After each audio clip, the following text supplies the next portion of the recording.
What's happening, fellas? It's your boy Hardcorn, and today we're going for a more scholarly look.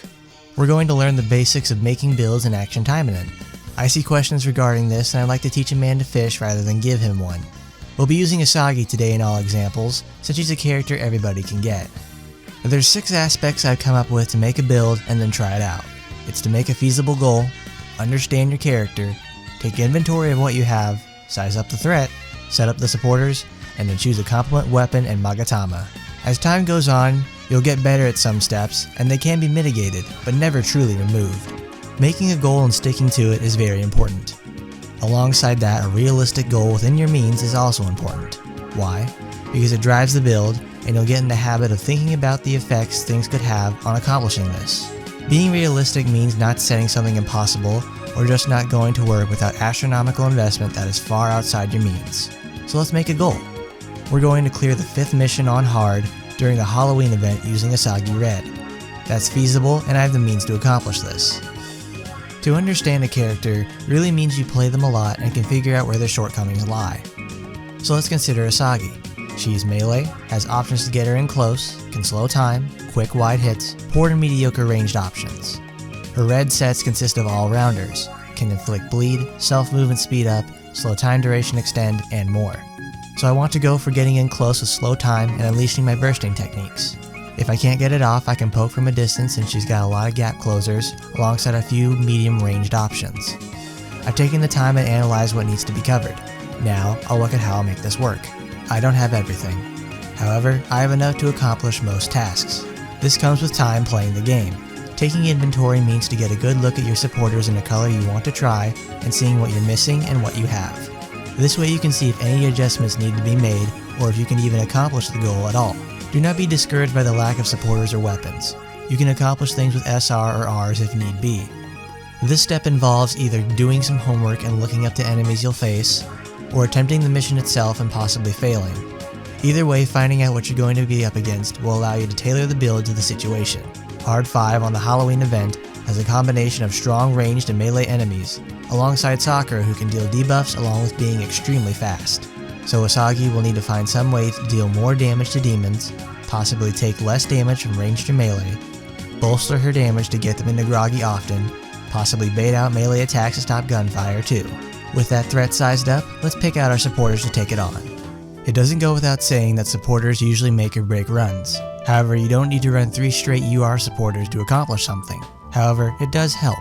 Help in the sense that URs give the highest stats and usually have really good effects. Though I need to mention that some of these R and SR supporters have very good effects at low acquisition costs.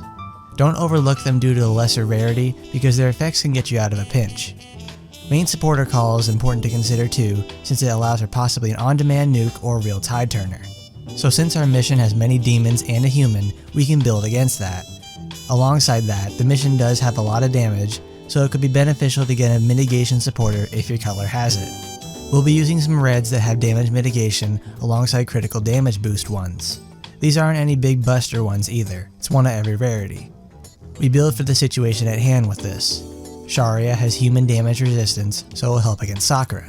Alongside her call effect dealing a snare and bleed, it'll hold them in place and do damage. Shizuka reduces damage taken from demons by a decent margin.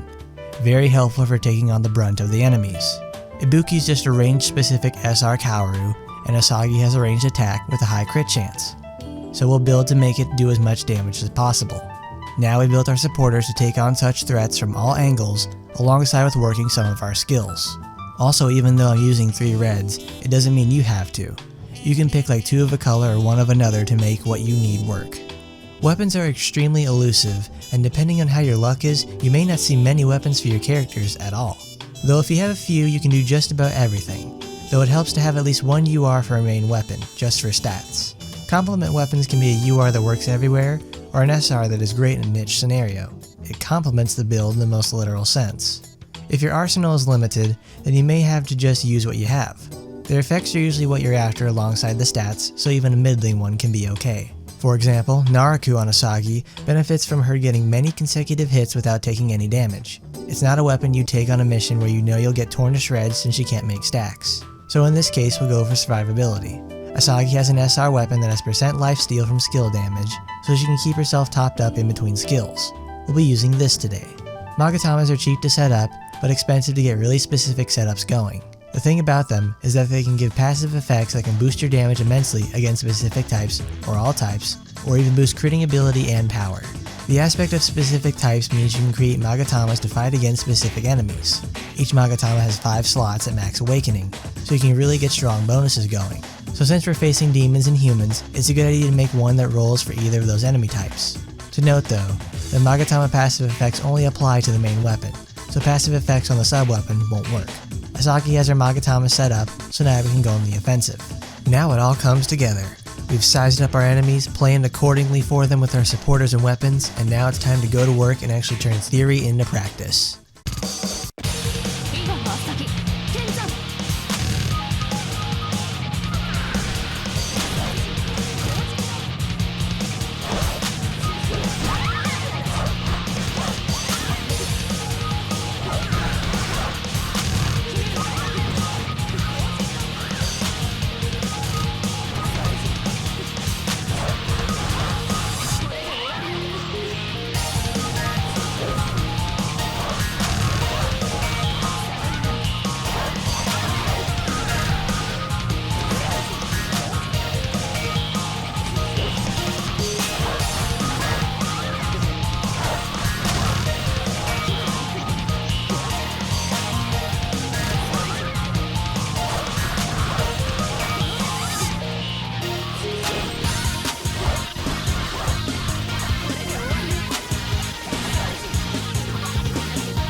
And just like that, we've completed it. We went from planning to practice and succeeded. You too can do such great things if you follow the ideas. From even easy to some of the game's hardest content, it's all doable. Just put your good noodle to use.